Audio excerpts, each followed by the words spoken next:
In emergency medicine, they call it the critical hour. In crime solving, it's the first 48 hours. What's good, YouTube? It's your man BG Tech Life, and I wanted to come and give you guys an update. I wanted to talk about 48 hours with the S23 Ultra. Now, if you somebody that came from any other device, to come from an older device or come from another operating system, things of that nature, I will say, I have to point out this device as a new device separate from any other device. The display is gorgeous. It's a gorgeous display, but we had that on the S22 Ultra. S Pen features are super clutch. I love using the S Pen. I love making notes with the S Pen. Just made some notes with the S Pen last night. We had that on the S22 Ultra. The performance on the S22 Ultra was cool, things of that nature. The performance of this phone, I will have to say, is different for now.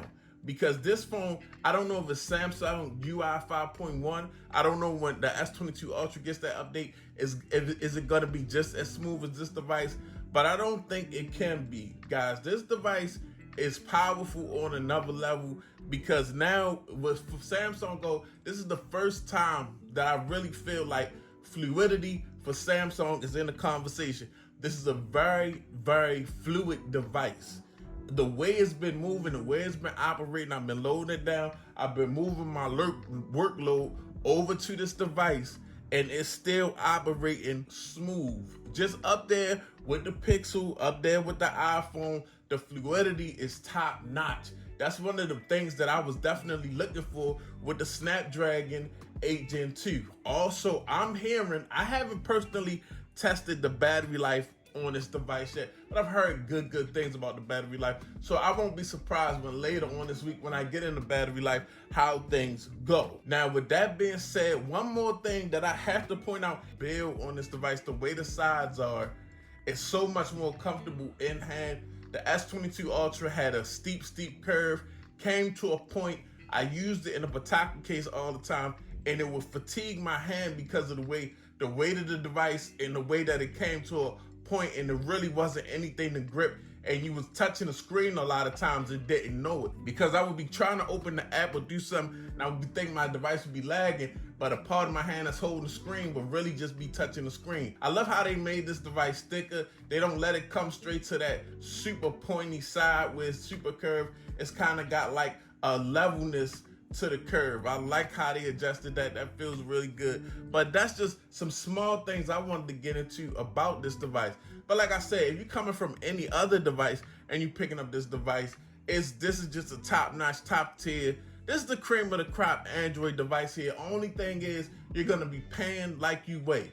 You see what I'm saying? And this device may not be for everybody, because if you're not going to be putting a load on your device, if you're not using the S Pen, you shouldn't be buying the Ultra.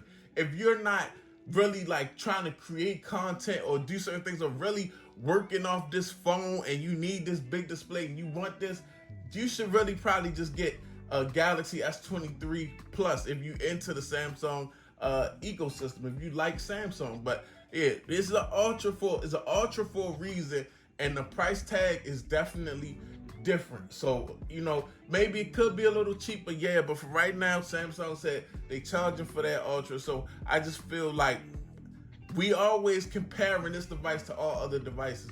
This is kind of like a step above where we should be. A lot of these devices that we should comparing this device to, we should be comparing to the S23 Plus.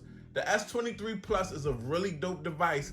They talk about it's a 1080 screen, but I guarantee you, even with my flip, 1080 Samsung screens, I don't care, I know the resolution is there, the resolution is science, but the AMOLED screens and these OLED screens from Samsung look better than anything with a high resolution or that 2K or that QHD stamp on it. I'm sorry, but I'm enjoying it so far. The fluidity is there. I'm loving the build. So with it not looking different, it is different. And that I'm going to be honest. But it's your boy BG Tech Life. Just a small update. Thanks for watching. If you're not subscribed, get subscribed. Follow me on Instagram and Twitter, BG_Tech Life. It's your man BG.